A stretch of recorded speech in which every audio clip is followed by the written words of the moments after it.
Yes, good morning, class. Last week, we started this class, TSM 348, Hospitality and Tourism Management. And we have been able to establish the facts that hospitality industry have started over the years.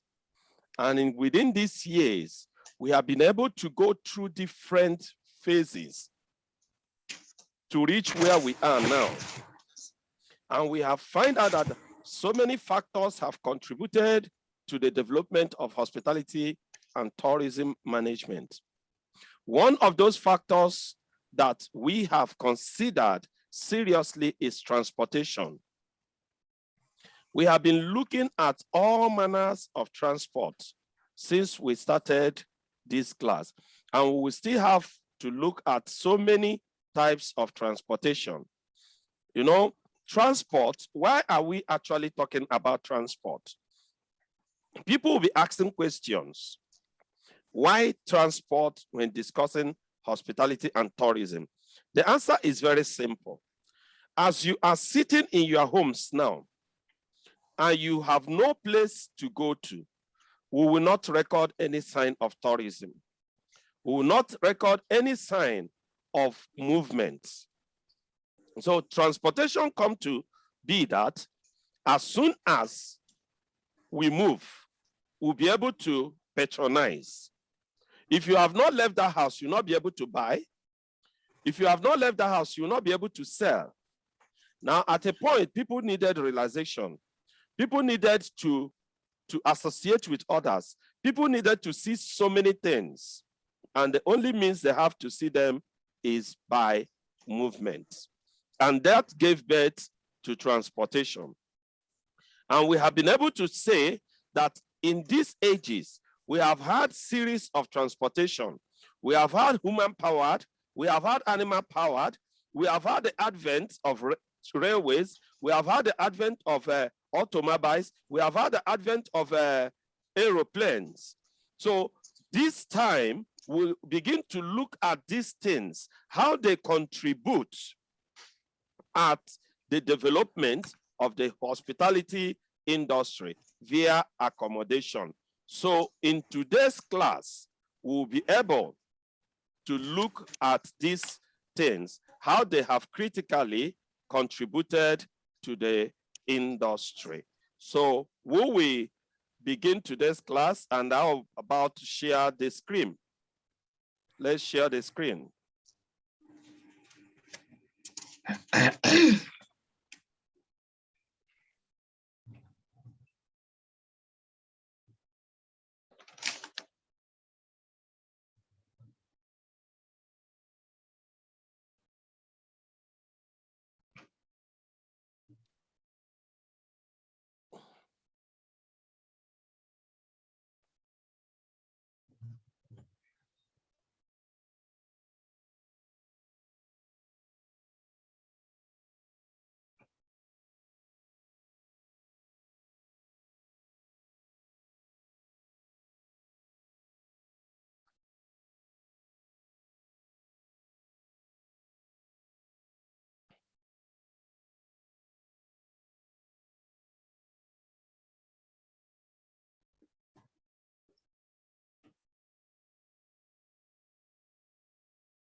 Okay, the PowerPoint is actually not coming up.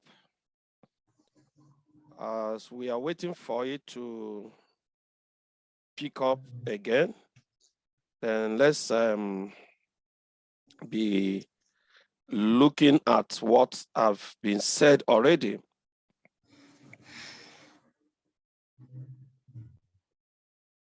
What have been said already.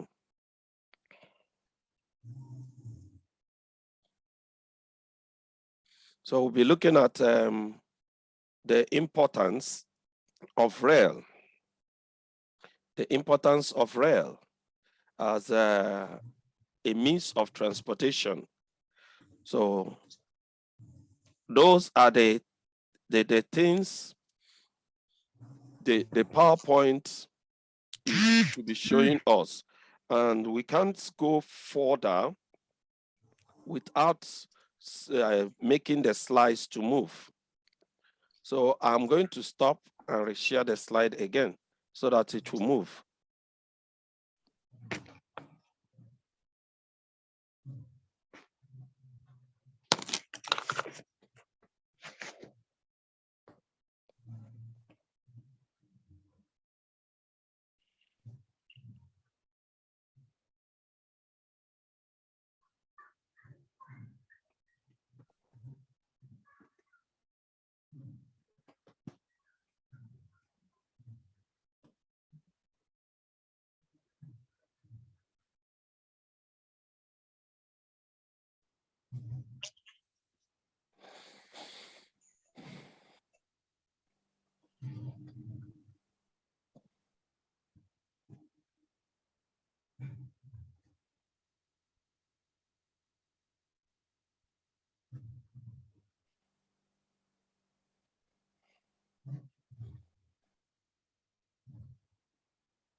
So the video is speaking, but it's not saying anything. I can't hear the voice.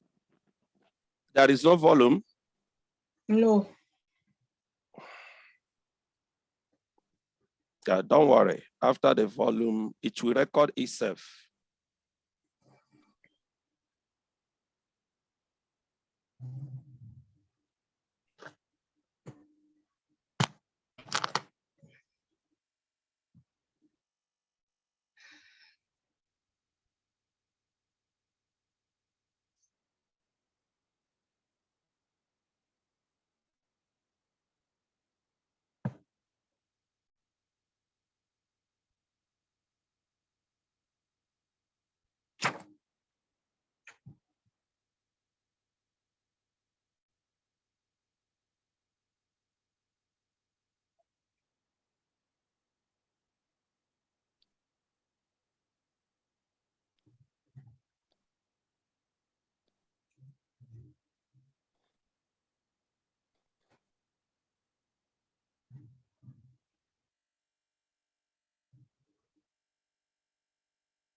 Okay.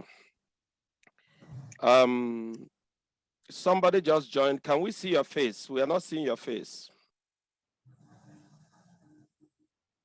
The person that is using Techno Spark 5.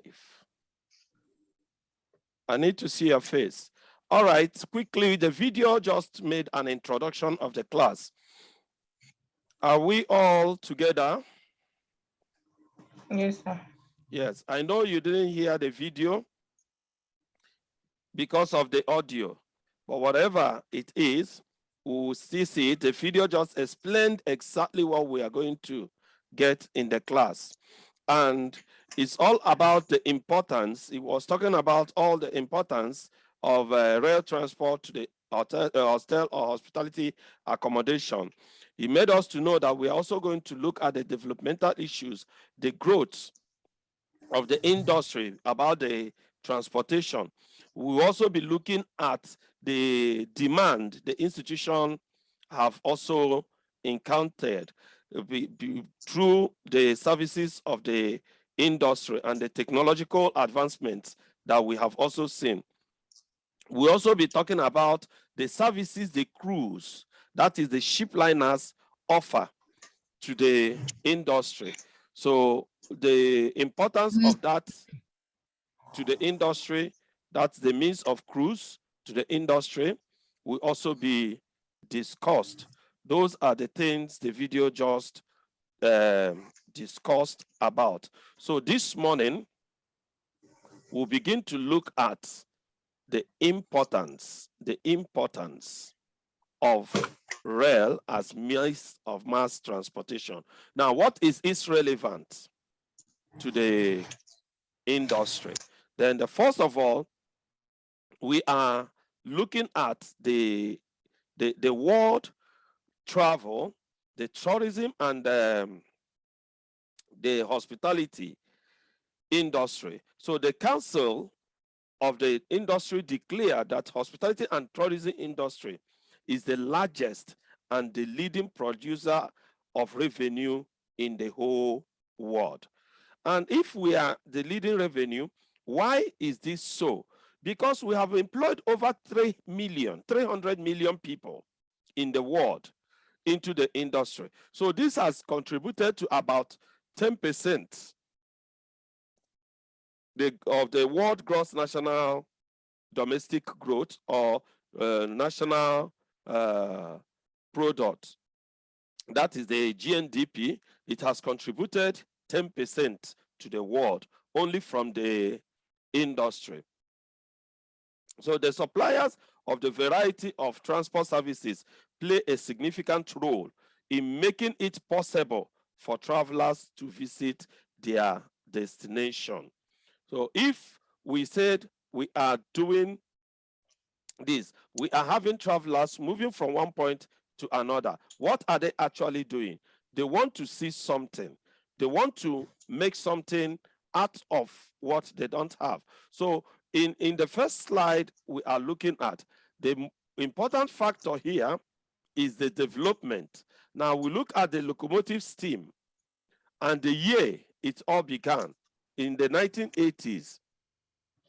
And the development of the locomotive steam in 1980s made the industry to have improvement. And in 1825, the Britain came into it. Then by the 1930, we saw that the United States also began to go into it. But before the rail travels, tourists have traveled by horse and carriage. That is what we discussed last week. It was, by comparison, far much better, efficient, less costly, more comfortable, and even much safer when we got people traveling by rail. And you see that as soon as people started traveling by rail, certainly movement must become faster.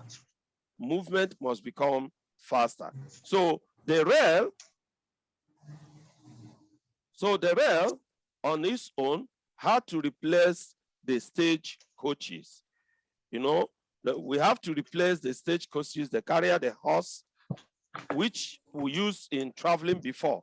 the carriage and other horse-powered means of transportation only conveyed a handful at that time. You will see that when much people wanted to travel, there is no way they will move by a horse-powered animal.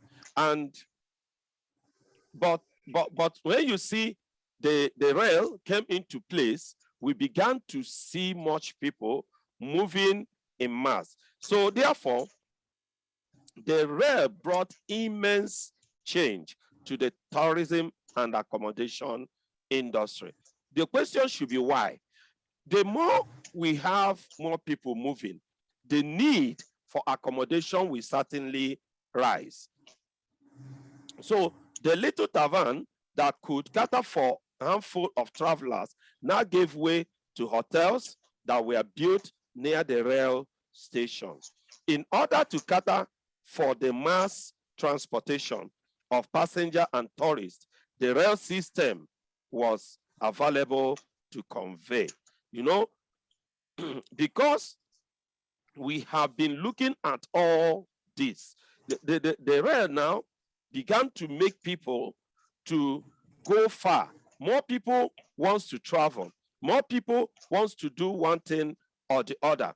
And those people are going to be catered for. They have to be fed. They have to be provided for.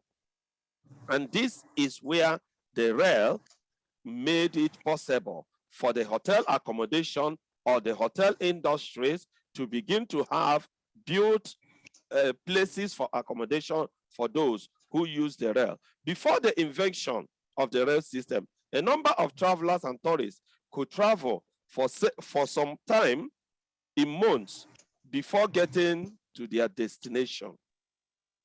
However, the invention of the rail system, a journey of several months was achieved in 6 days, more tourists at a particular time. You can now imagine how many people will be traveling for months and how many people will be able to travel in 6 days. You'll find out that there is always going to be a change. There's always going to be more people in the movement than any other. Then the railroad also had excellent dining chairs, sleeping beds in order to ensure passenger safety and comfort. Now, because of innovation, because of the traveling, you know, people now decided to make their railroads very, very comfortable. These hotels in the railroads had so many comforts in them that will attract people to move in a journey, hoping that as they are in that journey, they will be able to be catered for. They will be able to have a place that is good for them to stay. Although the invention of automobiles after the Great Depression, that is the World War II, threatened the rail industry. The rail began to suffer because of the advent of the automobile. Now, when we talk about automobiles, we are talking about cars, vehicular movements. So when they came in, the rail was threatened, and they are being threatened also made them to think further on what to do, because to avert them from going out of business, they have to make more innovation. There are more now new trains, which are the ballot train, mostly found in Europe and Asia, which can move in a speed of 250 miles per hour. Because now they began to have movements. They began to have movements. As these movements are going, as I said earlier, passengers were catered for, passengers were provided for, passengers were given place to stay in. So there were hotels rising up in lines to meet up the passengers' demand. To meet up the passengers' demand. Now, we have the importance of automobiles. Now, when we talk about automobiles, we are talking about the vehicles, the movement of the motor car, what we are using today, what is more available today. Now, how did it also contribute to the accommodation in the hotel industry? Because the automobiles become more convenient and also relatively low cost per passenger, the automobile become preferable means of transportation against the rail system of travel. And because it is becoming a little cheaper than any other system of movement, now people began to patronize it. People began to patronize it. People began to follow it up.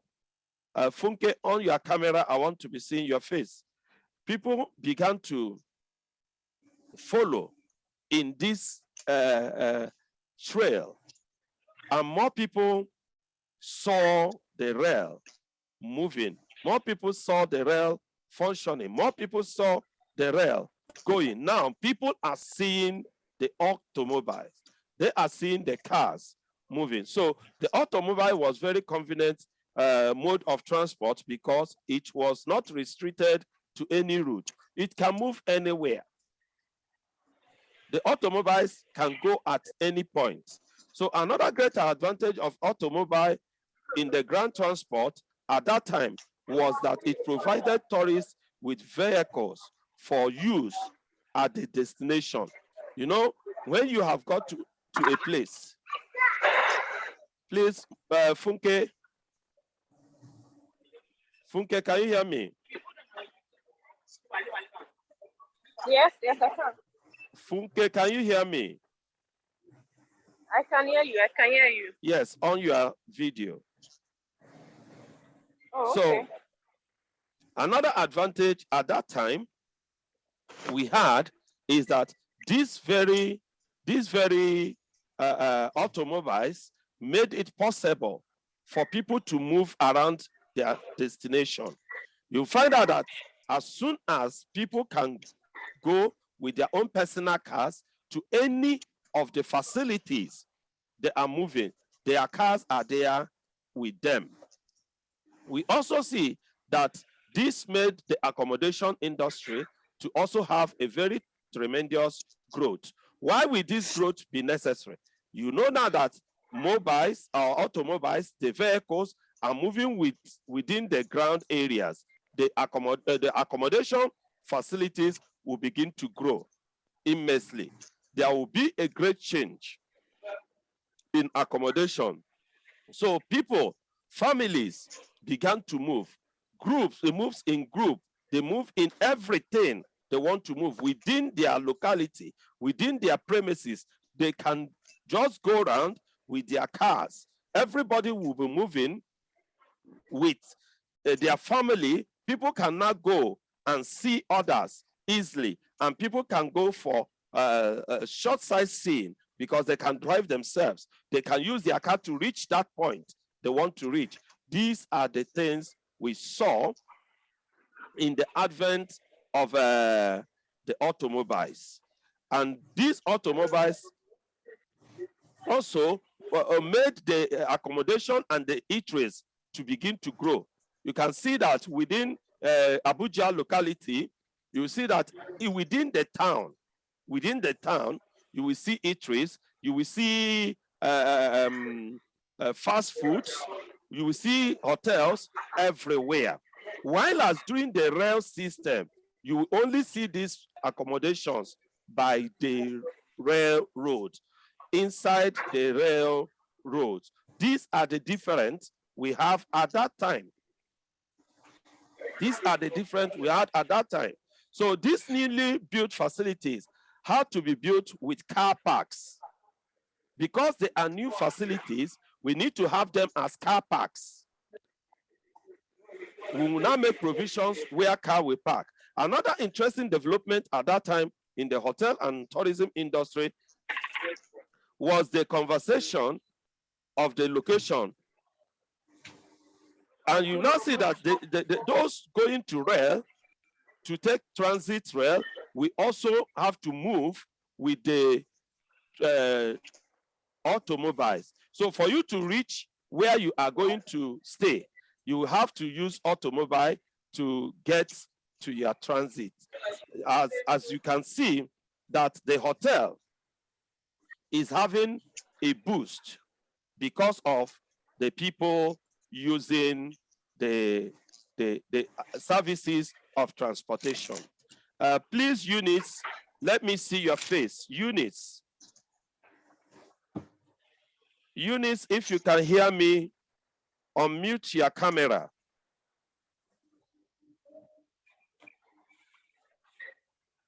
Good. So now the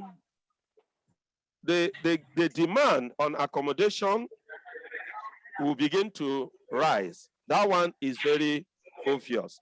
As soon as we have all this and technology is taking part, the demand that accommodation sector had due to the immense growth and evolution of transport sector.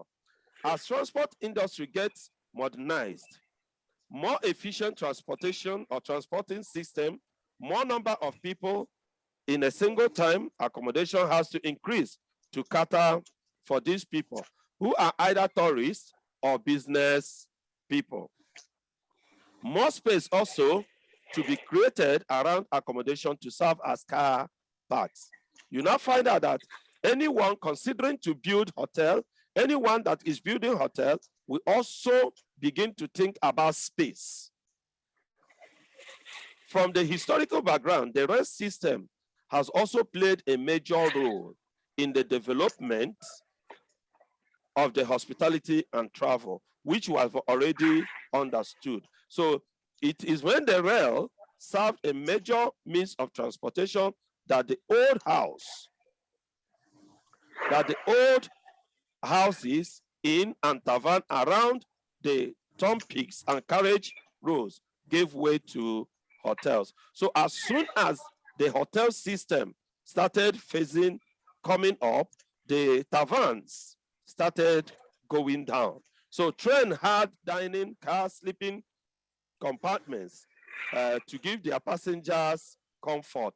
Because there are hotels now springing up, the railways have to make provisions in the train to make sure their passengers are well taken care of. So the automobile become most popular transport mode for tourists. Its convenience and flexibility of the car has given an advantage over train, which we all know today that even if we are going anywhere, we prefer going through cars. Most of all, we say the rail stations are far from us, but you can use your car from where you are to another place, right? Yes, sir. Yes. The automobiles have also made it possible for the families to travel in units, which I have said already. So you can find out that the demand for accommodation in the hospitality and tourism industry have developed a lot by travelers, tourists, and those on business trip. So when we are talking about the people who are developing the industry, we'll be looking at these people, the tourists, the travelers, the business people who are on their trips. Such a rapid growth has been fundamentally linked to transportation system and the technological progress of the last 150 years. So advancement from the railroad to the automobiles and onto the mode of transport like the airplane has made traveling a large-scale possibilities, and both leisure and business have boomed. This amounts to serious demand for accommodation of the hospitality industry.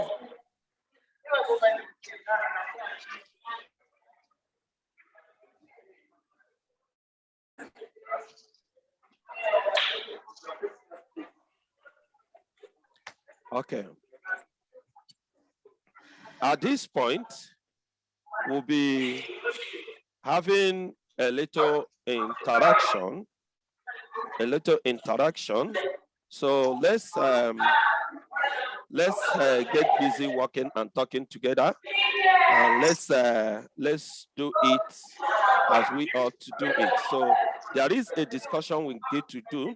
These are class activity. How would you characterize the 1800 era in the hospitality and tourism development? So at this point, we go back and interact. All right.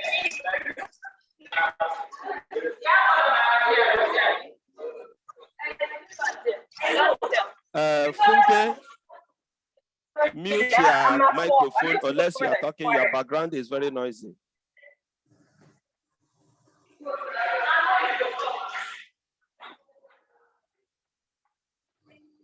Okay, we are having a discussion. The class is open to discuss.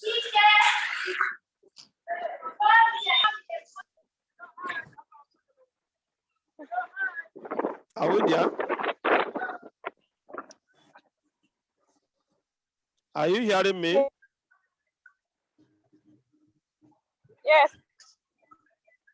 Yes, I said we are now open for discussion. What we are talking about says, how would you see the eras?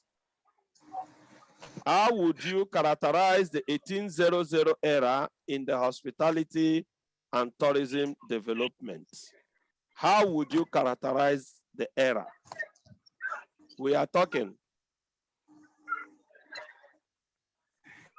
Eunice, are you hearing me?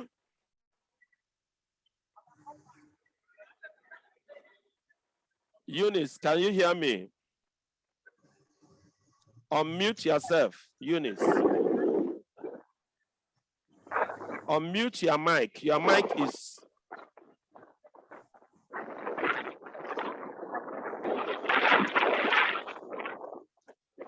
Good. So, good.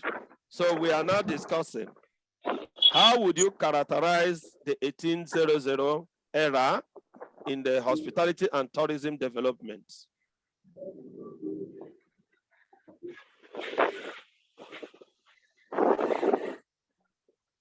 Now, to be honest, I haven't gone through that. Not right off. Even if you have not gone through it, you have, though you joined the class a little bit late. So what have you been able to pick?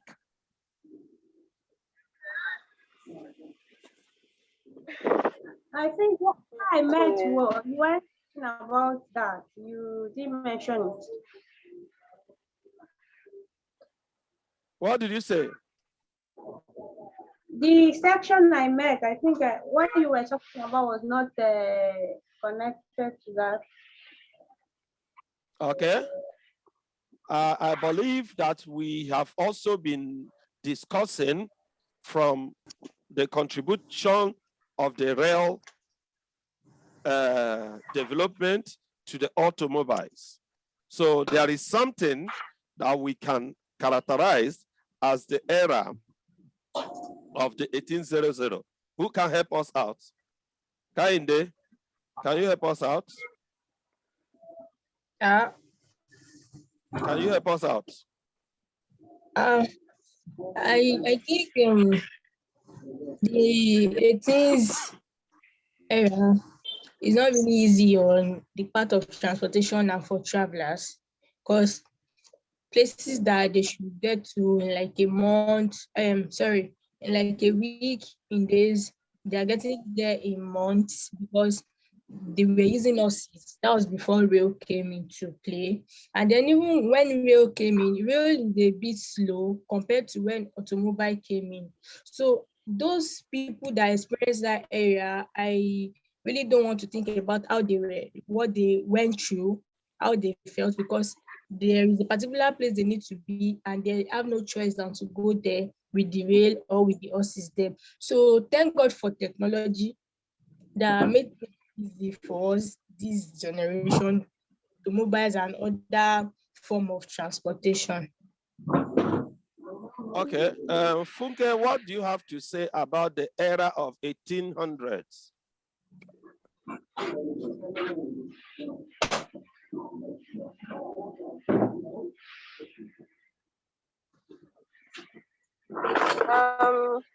That's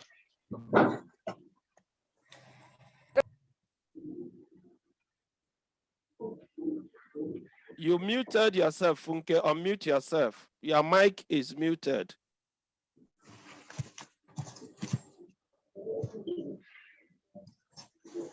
Funke, if you can hear me, good. Oh yeah, what can you say? What can you say about the era of 1800 in the development of hospitality and tourism? okay. According to what the lesson said, because I didn't start with you guys from the beginning. I guess according to what I picked from what she said is concerning about, let me say, years past, whereby means of transportation was not that easy. That if you want to deliver something to your you're going to a journey, for you to get it 60 months or years. And then comparing to now to our own century is more faster. Like we have the means of automobile, aeroplane, other faster means of transportation. I think that's what I can get from what she said, because I didn't start with it from the beginning. Okay, that also makes us to learn how to join the class early. I sent messages and I said the setup will be as early as 10:45.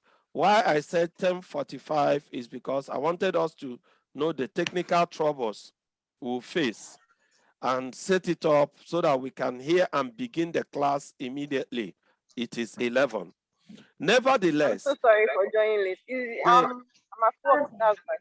I noticed it, but what I want you to understand is when you hear the era of 1800 in the industry, we are talking about the era of train or rail development.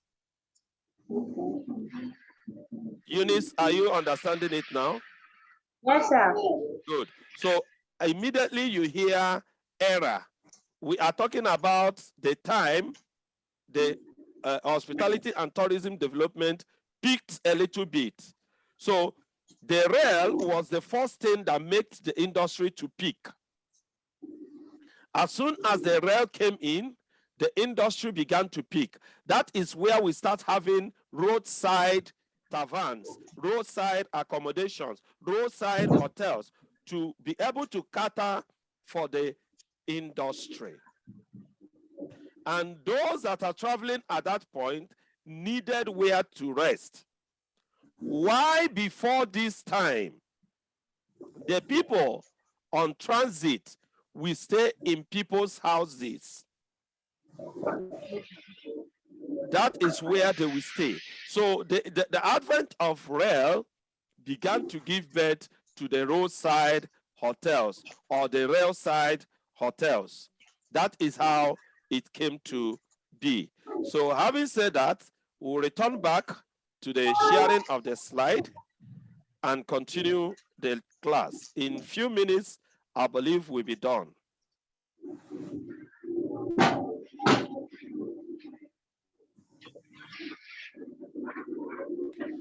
All right. We say the revival and sustenance of the passenger rail trail.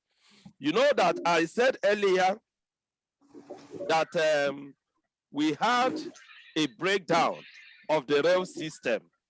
The rail system had to break down because of the World War II. Because of the World War II. So in 1930s, the railway was having issues. Why the automobiles were flourishing? So there was freedom, open road for the automobiles. And people began to think, how do we get this back? So you will now see that the government of the United States in 1971 chose to bring the Amtrak. Amtrak began to function. in America. And the people, the president constituted the people who are to manage these tracks. And the president of the United States made these stakeholders from both the private stakeholders and the government. And then the United States Congress made a provision of $500 to $800 million every year to subsidize the rail. So between 35 to 50% of the total revenue was put in. So the Amtrak or the Amtrak eliminated many unprofitable lines and improved the overall efficiency and service quality. So here, eventually the government began to subsidize the rail system in Nigeria. There is also every tendency that the rail will pick up more than what it is today. Because if you check what the rail is today, you find out that it's somehow slow. It's not everybody that is patronizing it because of the distance and the rail tracks. However, this effort, many passengers opt for the speed and sometimes price advantage of the airlines. Now, airlines have also come to take place. So there is another competitor who is also serving with the rail side. So as much as government try to subsidize or offer special prices on region for the intercontinental travels, there is also competing efforts with the air passengers. So the plane also began to do their own work.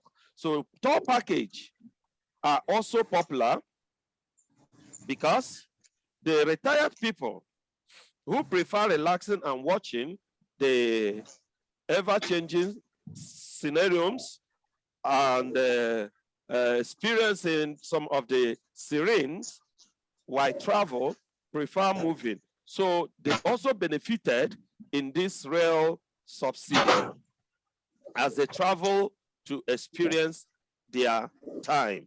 Although the US experienced a deadline or a decline in the rail travel, railroads in Europe, Asia played far more important role in the passenger transport and freight. I want to talk about the word freight. What is the meaning of the word freight? Freight. Yeah. Hello? So did you say freight? Yes, freight. Yeah. No. When you talk about freight in transportation, what do we mean? Okay, in transportation. Yes, F-R-E-I-G-H-T. Oh, I don't know. So what are we talking about when we say freight? Airline. No. Aviation. What? The aviation industry. Freight is not flight. I'm not talking about flight. I'm talking about freight. F-R-E. Now, this freight is ability of carrying cargo. Have you heard about cargo? Oh, yes, yes. So that means of carrying cargo is freight. So it is moving the goods from one place to another. That is freight. That is one of the advantages the rail gave in those years. So the rail becomes very efficient or cost-effective means of transport, especially in the densely populated areas where people are too much. Then we can have the rail that we have 250 miles per hour. In France, for instance, we had the Grand Vete, very high speed, between Paris and Marseille in 3 hours. The Channel Tunnel linked England with France and enabled both train and automobile to travel for 23 miles of the English channels. As with the United States of America, the Japanese, the Europe rail system are very heavily subsidized by their respective government. You now find out that what is booming rail system is no longer the patronage they receive, but the subsidy the governments have given to them. So with such subsidies, the road and the air would be more congested. Without the subsidy, you find out that if you remove the rail subsidy from what they have there, so many other people will be on the road. And that is exactly what is happening in Nigeria. You find out that our roads are very congested because we don't have subsidy for train, neither do we have the rail tracks wherever it's supposed to be in our country. So it contributed to the transportation difficulties we are facing in Nigeria. A lot of Americans visiting Europe take advantage of the Euro Rail Pass. Now there is Euro Rail Pass, the EU Rail Pass. This gave them the opportunity to go from one place to another and visit anywhere they wanted in the continental Europe. So the travel agents help them to purchase this very pass, and they will use it to go wherever they want to go. And that leads us to the second part of our lecture today, which is the services offered by cruise liners. Now, when we talk about cruise, what are we talking about?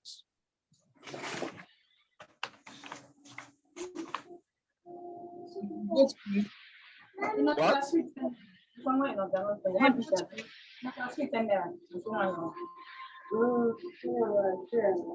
When we talk about cruise, what are we talking about?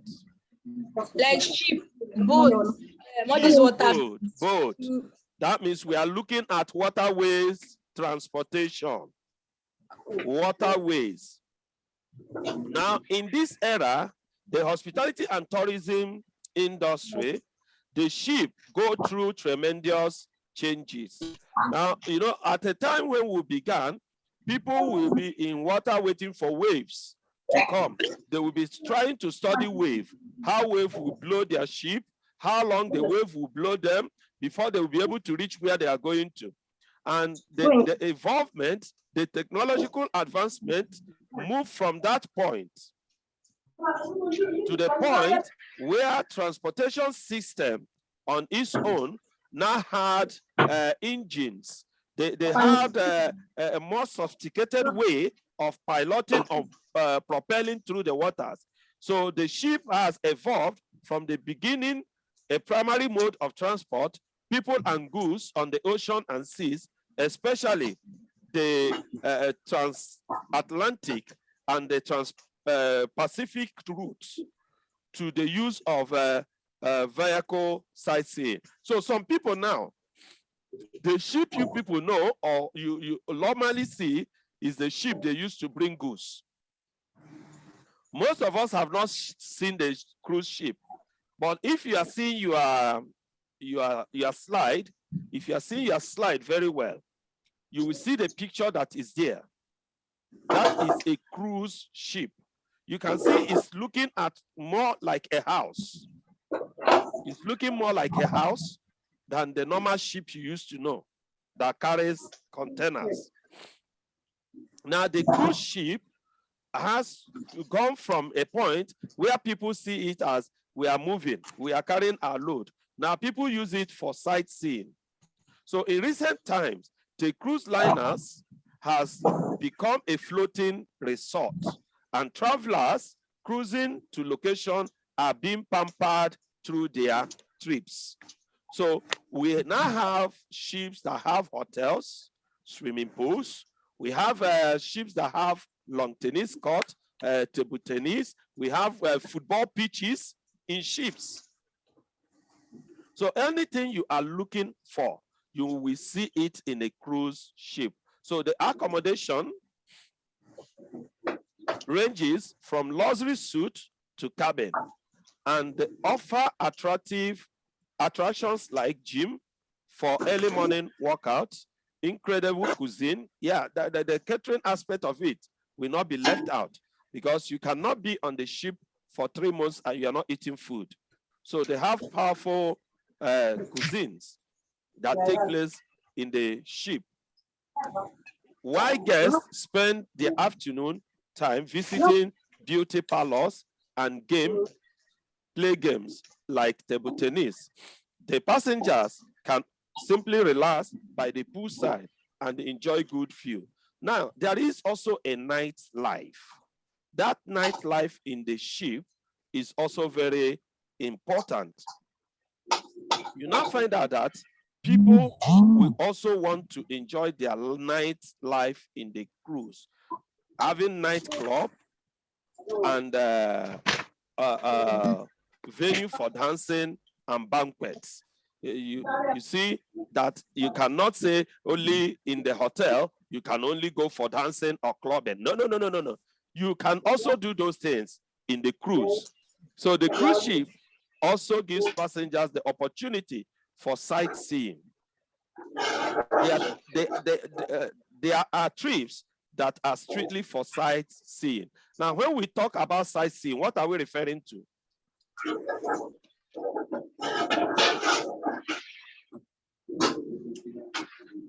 When we talk about sightseeing, what are we referring to? Sightseeing. Yes. It has to do with things and beautiful scenarios. Yes, beautiful scenarios. Yes. You are looking at things, the monumentals, the histories. So when you are in a cruise, you want to see things. There are places you go, you will see dolphins jumping from water up, down. You want to see all those things live. So although sightseeing trips have almost disappeared, except for a few on the Rhines and the Niles. So there has been provision for trips on the Ohio and Mississippi rivers for Americans interested in experiencing a type of travel in the past. So people are no longer more interested in the sightseeing. So similarly, tourists also are interested and are attracted by canals, such as those in the Amsterdams and the Rotterdams. Those are the ones people might prefer seeing this time. We have the why is it important and how has it contributed to the industry? So the tourism industry is a large industry and all among the highest labor employer, which we have said earlier. So the industry have had several competitions, but this is one of the reasons the Residence Hotel International has entered the 4.6 billion cruise. What you saw earlier is 4.6 billion cruise business.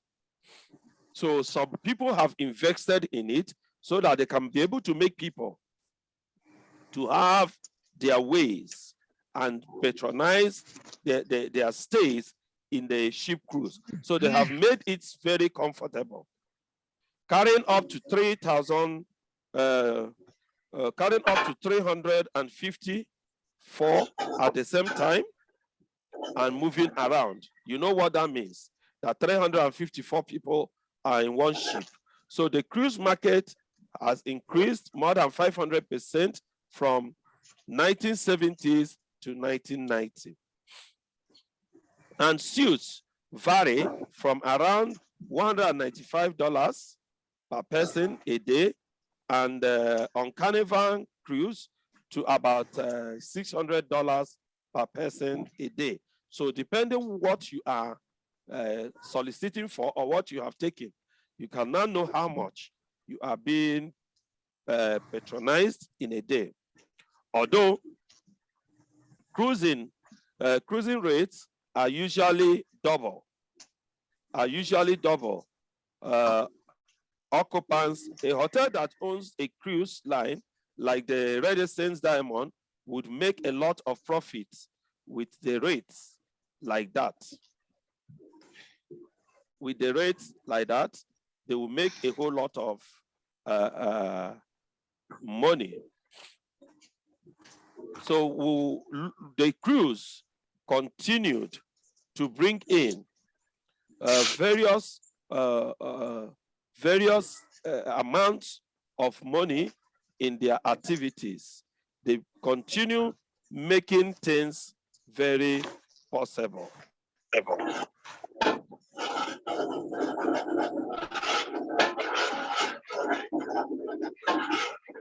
Now, for this cruise to practice or to cross borders, there is also registrations.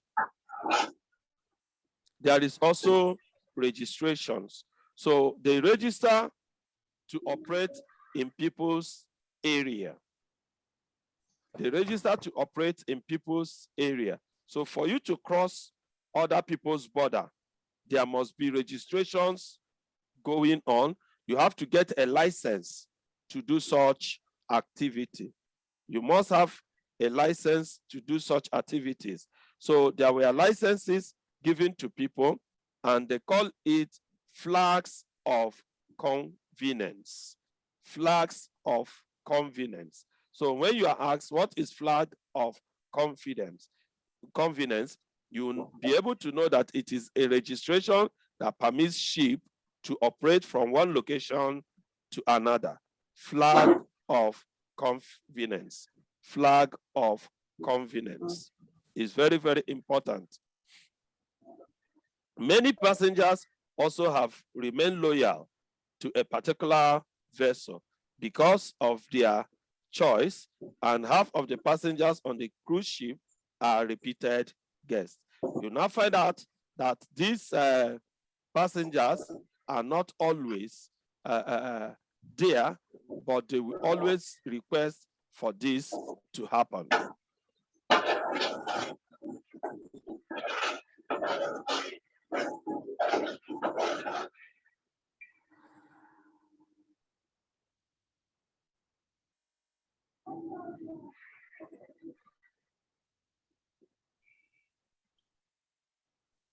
Okay, so we will now look at the various segments of the market. Now, we have seen what cruise is doing. Now, we have to also see the market cruise is promoting.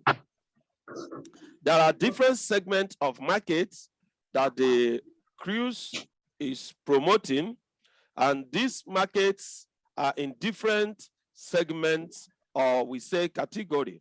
Now we have the mass market.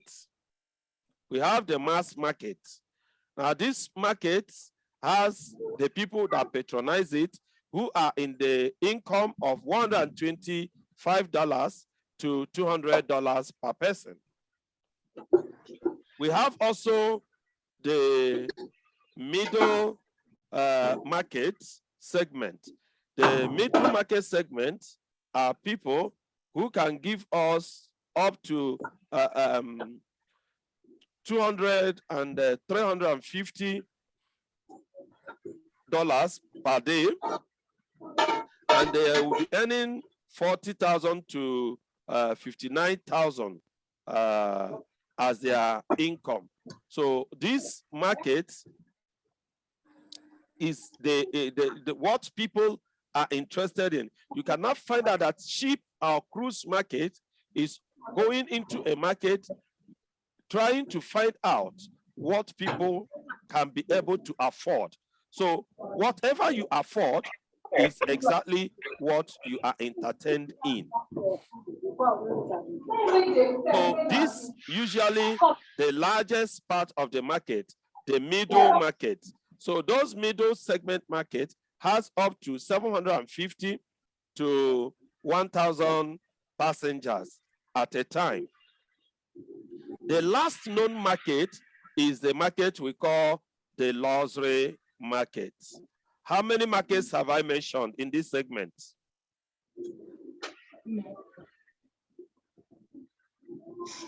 How many markets has the ship segment? 2 markets. 3 markets. 3 markets. Good. Market. Which and which? We have the mass market, the middle market, and the luxury market. Thank you. So those are the markets that promotes the cruise. So these are sister vessels of a sophisticated cuisine, excellent service, and satisfactory cuisine experience. Now, you cannot go to a place where you say you are in a luxury and you are suffering, right? So they will treat you very well and you will have everything you want. And the luxury people are those who have above $60,000 per annum and who can be able to give us more than $350 per person on the cruise. So this luxury market cruise also cannot take more than 700 passengers at the same time. They cannot take more than 700 passengers at the same time so that they can be able to entertain them and treat them as the word entails, the cruise. So a current trend in the cruise ship is a margin or consolidation, just as it is in the many maturing market. You know, as we pass by, things come up, so people try to come together and find out how they will make their own marketing or their own establishment better than others.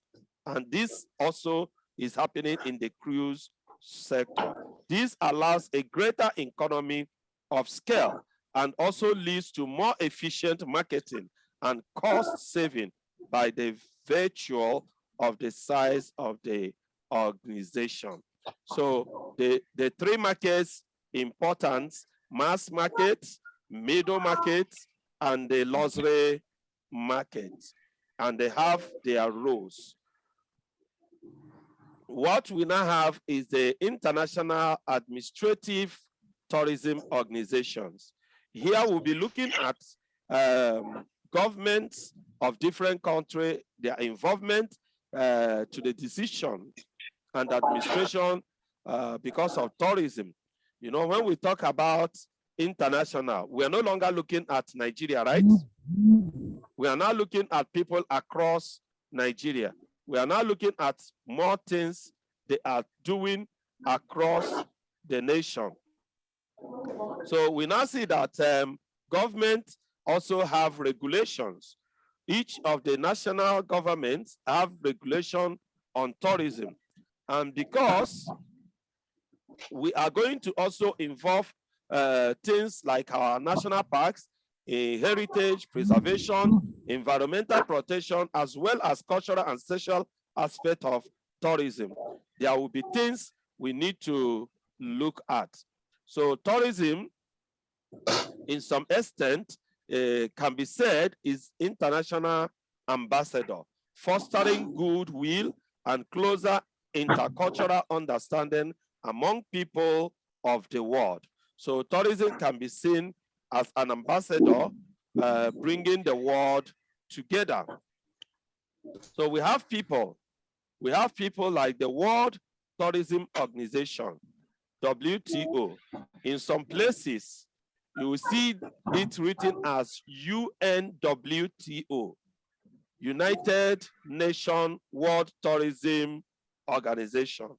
So if you're not seeing it as WTO, you will see it as UNWTO. So they are widely recognized organization in the tourism today. So the WTO is the only organization that represents all national and officials of tourism interests among its allied members. So there are countries who are members of the WTO. Just as the way government allocates domestic duty to several ministers for efficient management and good supervision, so also do tourism activities and safety of tourists and the environment being administered by different international organizations. So there are different international organizations that is responsible for one thing or the other in the tourism industry. So it is not just only WTO that carries out every activity. So among them, we have the international organizations are the International Air Transport Association, IATA. We have heard about the IATA. The IATA is the global association organization that regulates all the international airlines. IATA facilitates the movement of people and goods through a network. It has its standards for tickets, well-being, and baggage checks. So the IATA has a way to regulate every function we do. We have the International Civil Aviation Organization, International Civil Aviation Organization, ICAO. We have them. They coordinate the development of all aspects of civil aviation, especially with regards to the formulation of international standards and practices. You know, when you hear civil aviation, we look at the flights, the planes, the people that regulate them. There are laws, there are rules that are guiding them. And this is what ICAO carries out. There are also other organizations related to tourism, tourism development, and tourism administration that are not known to the public. So each of these international development organizations shares a common purpose that include tourism development. These organizations include the people we have seen and the World Bank. We have the World Bank. Most of the money, the substantial amount given to tourism development. We don't know that tourism has something to do with World Bank. Now we are knowing that tourism have a budget from World Bank. So most of the money is awarded in form of low interest loan to the developing countries, which Nigeria is part of it. So Nigeria is benefiting from the loan of World Bank in tourism. The International Bank for Reconstruction and Development, which has similar activity with the World Bank. So we have the International Bank for Reconstruction and Development. So they are also there to give money for the development of tourism. We have the United Nations Development Program, the UNDP. They assist countries with various variety of developmental projects, including tourism. So we can also approach UNDP for tourism development. Then the organizations for economic, cooperative, and development, that is OECD. The OECD, which has been established by an international convention in Paris as at 1990, is also involved in policy making. So the OECD is involved in policy making, and they are responsible to develop the high sustainable economic growth empowerment, and rising standard of living in the member country. So you will see that people who are involved in this organization, they are there to also benefit from what the OECD will give to them. They also contribute to economic expansion in the member nation and also in the non-member nation. So depending what your stake is, you know, when you say you're a member nation, there is a contribution or a quota that will be given to you to bring up, and you have to bring them up. So the OECD Tourism Committee also studies the various aspects of tourism, including tourism problems, and makes recommendations to the national government. So they come to Nigeria and study what is the problem of Nigeria when it comes to tourism development. And as soon as they do this, they make recommendation to the government. The committee also works on the standard definition and method of data collection, which are published in annual report entitled Tourism Policy and International Tourism. So all these are the work of OECD. And having said that, I want us to relax a little bit again. Understanding the key to knowledge, let's ask ourselves, let's discuss, because we need to understand what we have done. So our discussion is, has the administration of tourism activities been managed properly? Has the administration of tourism activities been managed properly? So at this point, I'll stop the slide again and let's talk.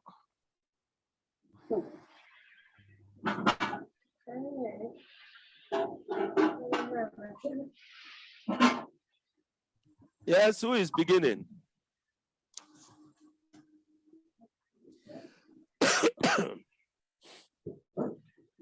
Eunice, I see you are busy cooking, right? So Yes, the question is, has the administration of tourism activities been managed properly? Do you think the administration of tourism has properly been managed? Is it on the global level or? Whether you are talking from global or the national, you talk from wherever. We are in Nigeria, we are part of the global. So have you seen that the administration of tourism is well managed? Considering what you have understood now. Well, sir, for me, from what I understood, I think the tourism industry is still growing and expanding on the global platform or level. They are growing at a very rapid speed based on the data or statistics that we given from the text. But on the national level, we are crawling. We have a lot to do based on the administration of tourism. We have not really been doing too well.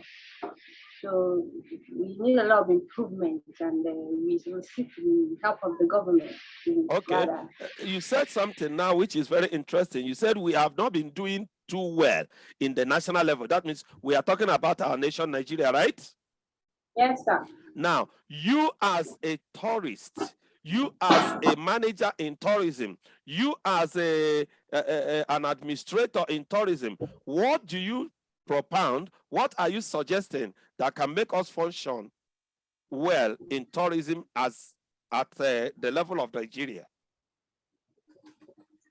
Your opinion. I really need to study the text. But, you don't need to study the test. You need to tell us what you think that can make tourism develop in our nation, because you said we are crawling. Now we are crawling. We want to begin to walk. How do you think you can help us walk? Okay, one aspect. One aspect that's not really been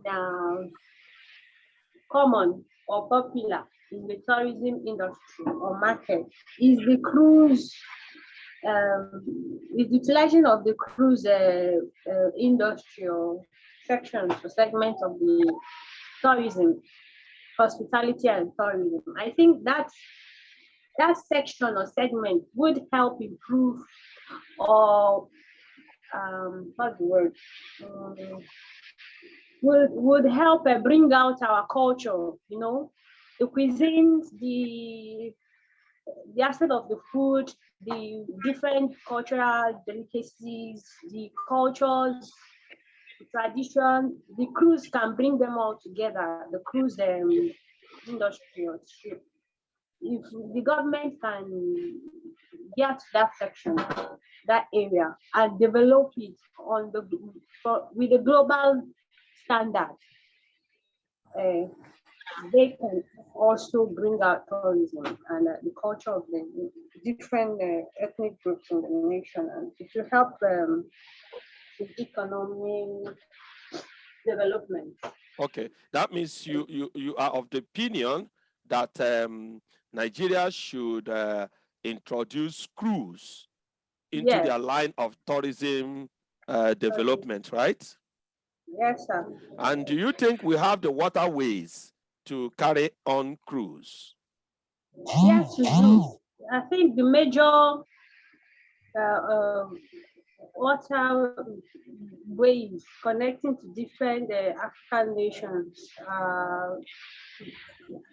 in Nigeria, like we have the river Niger, we have I think the river Nile and other little water bodies, like in Lagos and the Delta region, and also the Niger Delta and the River State too. They can also do well in that area. I think they have the waterway, the River State especially, the River State. They can develop it in such a way that it be at the central, you know, and it will be very lucrative and entertaining. You know how the foreign nations, other nations, from what I see on some movies and documentaries, they put into it. They put in everything they got. If they had to fill in some land areas, you know, to make it look really attractive. Nothing untouched, and also those waterways that are surrounded by mountains too can also be very good scenarios for such business. Like in the Ondos and the Ondo state, there are some rocks that are surrounded by water. So they can also take advantage of that to develop that industry in that area. And also make water parks. There's nothing impossible as long as the mind can imagine it. Okay. It's just support of the government. Once the capital, we have the backing of the government, we can think of creative ways to bring up that market. All right. Yeah. Yes, Funke Kainde. So what have tourism been managed well? Have tourism administration been managed well? You have heard what units have said. So what is your opinion on that?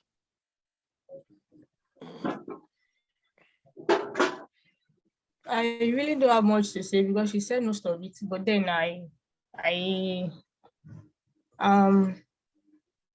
think in the country, like you said, nationally, some countries are really doing well in their tourism sector. Some countries are even feeding on tourism. Like that is what is actually bringing money to the country for them. But here, there are a lot of things we need to fix. Road networks, securities, because there are some places where you want to go. Some might not be able to afford flights. It is just the road trip they can do, and then kidnappers here and there and all of that. Even the roads are bad. So that might not want to encourage people to actually go where they will love to go and to just draw them back. So I think road networks, one person cannot do it. Like you said, we need the help of the government.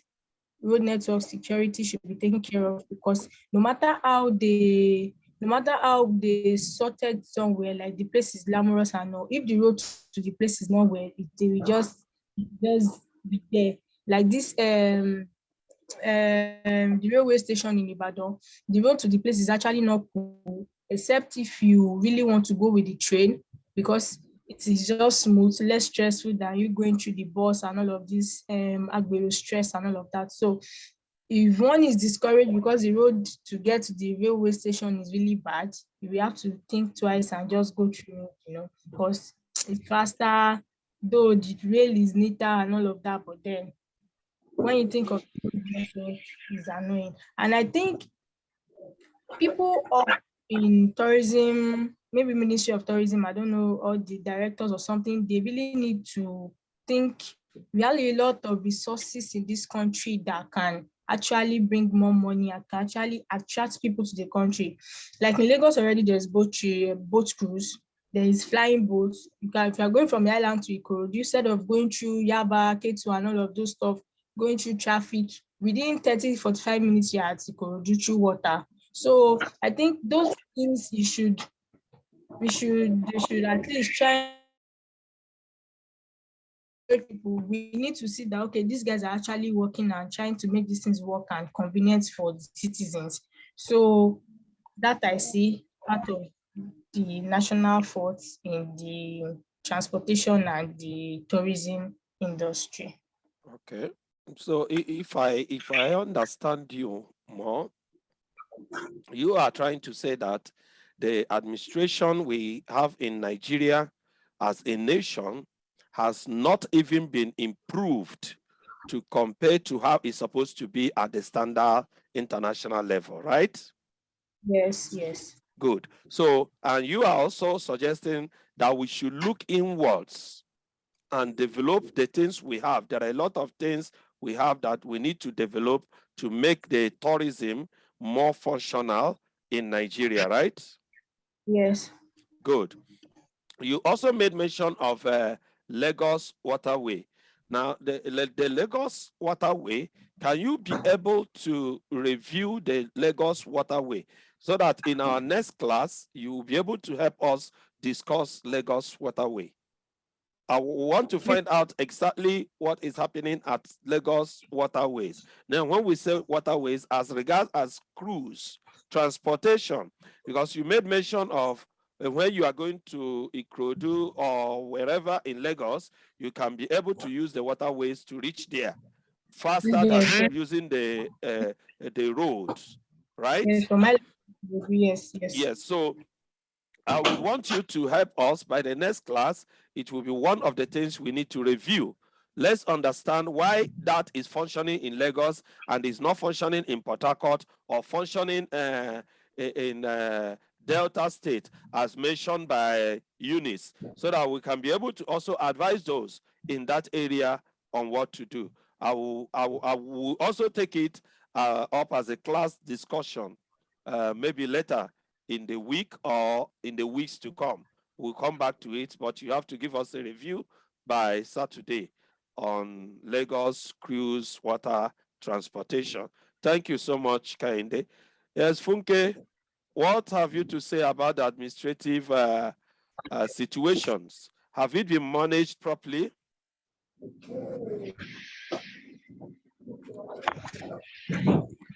Funke, are you there?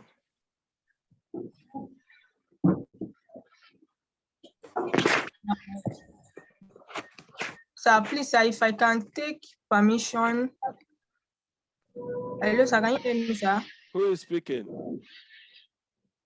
Success, I want to request for something, sir. Yes.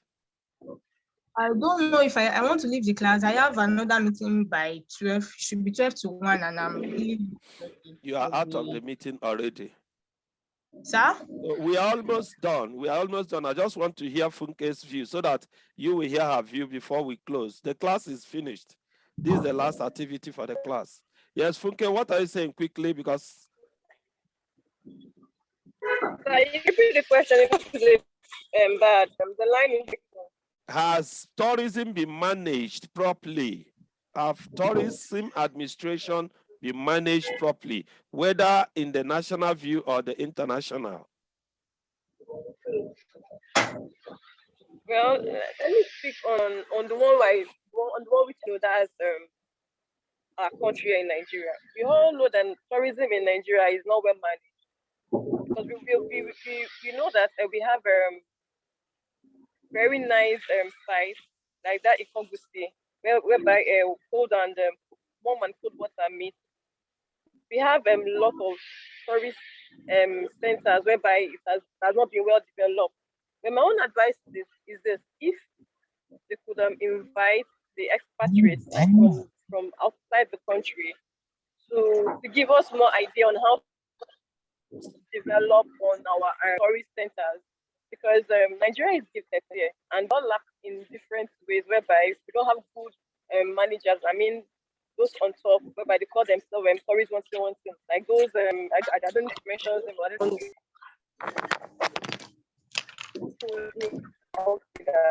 that's the best to come in Nigeria to teach us, to show us how we be able to develop on this tourist centers or tourist sites. I think we'll do well and we'll move better, and we will not be so let me say, we will not be so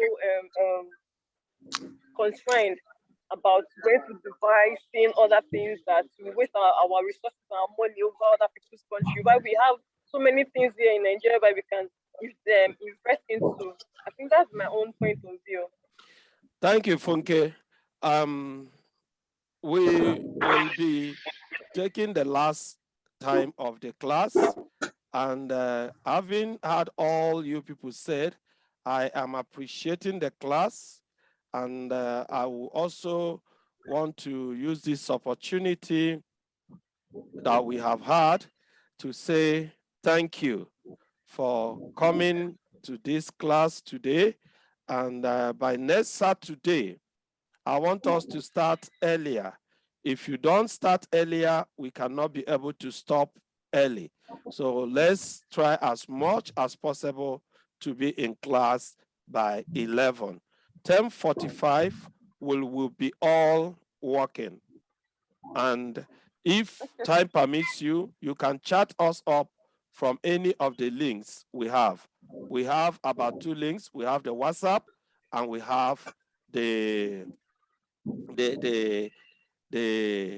Telegram now. So both of them are functioning, and tell your friends who you know that have registered this course that they must attend class. Don't be surprised you will not write exam if you don't attend class. Thank you so much. Thank you, sir. Thank you, sir. Bye-bye, sir. All right.